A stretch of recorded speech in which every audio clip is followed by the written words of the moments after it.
And we have adjusted the fan speed. We'll take a thumbs up if you're happy with it. The 9-foot-tall giant inside the space shuttle in 1991. We've been brought in here by Stanley Kubrick to more or less ensure the scientific integrity of the film. What's up, y'all? Sky Jockey in this thing. So today we're gonna go over some crazy conspiracies going on with that Artemis II mission, some aliens, paranormal, time travel, and more, reptilians. It's gonna get crazy. Before we get started, go ahead down below and click subscribe. That way you don't have to worry about it later and you can pay attention to everything we're about to do. Let's go. They say time travel is impossible, but one photograph keeps breaking that rule. In 1941, a black and white photo was taken at the reopening of a bridge in Canada. Crowds in old-fashioned suits and hats, except for one man. He's wearing a printed t-shirt, modern sunglasses, and holding what looks like a compact digital camera. I don't know if you ask me, but that does look like a time traveler. He does not belong in that scene. Everyone around him is dressed from the 1940s, but he looks straight out of 2010. At first, people thought it was fake, but the photo is real. Archivists confirmed the negative. No editing, no manipulation. So who was he? A tourist lost in time? A government experiment? Or just a man decades ahead of his fashion? Put that in the comments. I really want to hear your opinion on that one. Which one is it? Because he looks like a time traveler to me. Well, hello.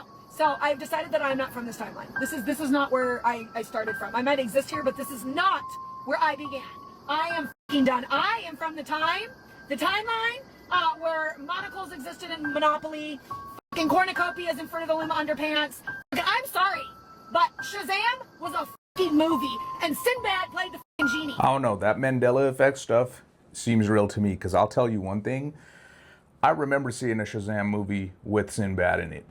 I remember it. What if I told you that I could change your entire outlook on the human species with this one photo right here? Stay tuned. Now, we've all at some point done this at one point in our lives, where we've drawn with a Sharpie around a specific insect. It doesn't even have to just be ants. But we've drawn a circle with the Sharpie around this insect, and it hasn't figured out a way to get out of it unless we physically move this insect through the circle that we drew around it. Well, you see, there's a very simple answer for that, and it's only because this is what the answer is basically able to see. This is their perspective. This is how they see the world. Hence the reason why they have to use their antennas most of the time to feel around where they're moving. Picture if I was to draw a stick figure, kind of like this right here. Now this is basically what would happen. If I drew a stick figure and I drew an imaginary brick wall right in front of it, it wouldn't be able to see past that wall. However, we can see three-dimensionally. So when we see a solid surface in front of us, we have to then look around it. We have the ability to do that. We know that it's a three-dimensional object. So that just leads me to ask this one question right here.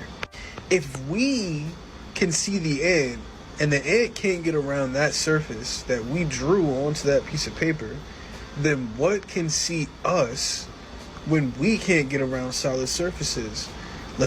I don't know, like, what exactly fourth dimension looks like, but if you draw a circle around an ant, like he said, they won't leave because they're like on a kind of like a 2D, 3D hybrid living situation.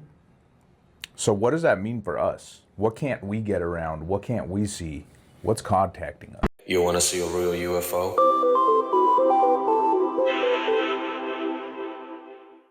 Phase of Moon, here it is. We're gonna play it raw. It's incredible. Just notice the dynamics and the undulation and the rotation. Just watch.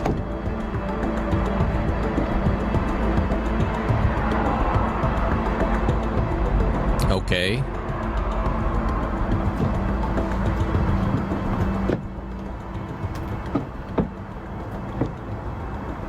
Guys, have you ever seen anything like this? Because that thing, that looks real. It looks like somebody shot it on their iPhone and just pointed at the sky. And that's definitely not a weather balloon. So one of the other things that's really weird that's happening is this kind of thing here. All in the clouds. Honestly, that's just rude. That's just rude. It's like those people that squeal their truck tires and leave burnout marks all over the street, only these guys are just painting the sky with their BS. I'm sick of this, bro. Like, what are all those lines? I've heard that, like, back in, like, 50 years ago, the sky used to be totally clear and there were never those lines, and now they're all over the place. People are saying it's got to do with geoengineering, like controlling the weather. Here's some evidence of it. Check it out. Did you all hear the breaking news about Hurricane Melissa? Because it has exploded into a Category 5 monster, and it's headed straight for Jamaica. This is scary. Winds are now screaming past 175 miles per hour. It's coming right at us. Devastating tornadoes ripping across the heartland, hitting hard in both Iowa.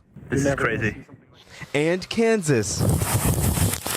So apparently Iran knocked out some satellites over the UAE. And right after that, a place that's been dealing with decades of drought suddenly gets thunderstorms. Just like that. I've been to Dubai and it's a desert.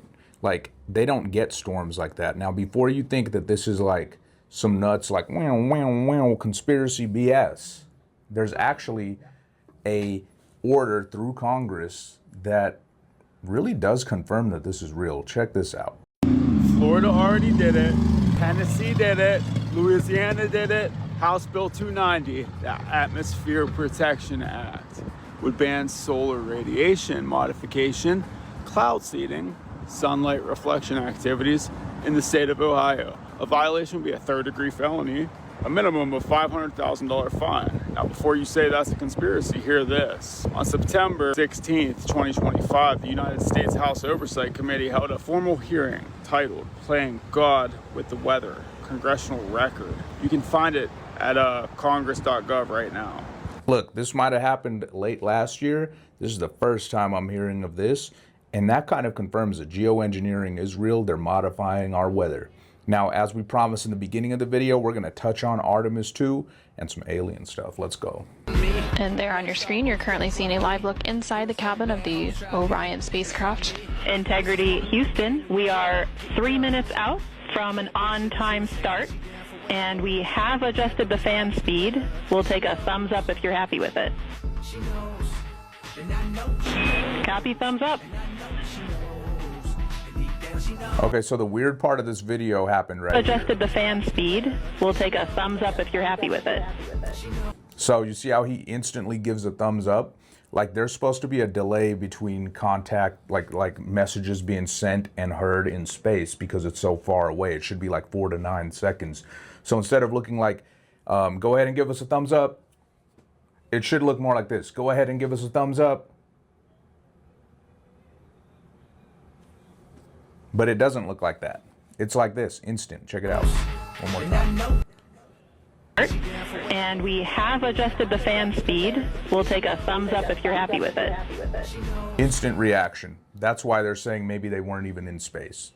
When I observed the 8 to 9 foot tall giant inside the space shuttle in 1991, I could observe, but not hear, I could observe the arm motions to run right side where there was one of our NASA astronauts tethered to the side.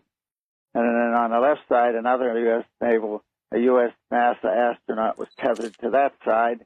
And this large creature, humanoid, 2 arms, 2 legs, a torso, a head without any helmet on it, actually was giving them orders. He'd be pointing things out, and he would sweep his hand around aside if he wanted something that they may have said that he disagreed with, he, she, whatever it was. I watched it for 1 minute and 3 seconds, and believe me, I saw a large ship pass the tail end of the space shuttle. Well, which mission was this, Clark, that you saw the large alien in there? Jeff, I will not. You're still not that. disclosing that. Okay, understood. He can't disclose it because he's going to get in a lot of trouble, and he probably signed a bunch of paperwork that says he can't disclose anything. Unfortunately, because of that, we have no actual photos or anything other than an astronaut's testimony. But keep in mind, this is a NASA astronaut's testimony that he saw an alien in space and a ship. And here's kind of the last thing here. Let's check that out. Stanley Kubrick to more or less ensure the scientific integrity of the film, to make sure that it's very, very close in reality, but still we want to make certain that it has a base of reality. Before the end of the 60s, we will see a man on the moon, to the moon. Basically, what they're saying is the director, Stanley Kubrick, he's the one that was famous for making the movie The Shining with Jack Nicholson back in the day, that NASA and the government hired him to film a moon landing. And that's what they used when they showed the actual moon landing. The thing is, like, what he filmed was super legit, and there's some evidence out there that that's what they like released to the public to say that's what it was. But the weirdest thing to me is we haven't been on the moon in like 60 years. So why is that if we have better technology and everything's less expensive? You tell me in the comments. Best way to support the channel's right up here. Click watch the next video. Obviously give a like, drop a comment, drop a subscribe, but the best way to support the channel is click the next video. Sky Jockey out.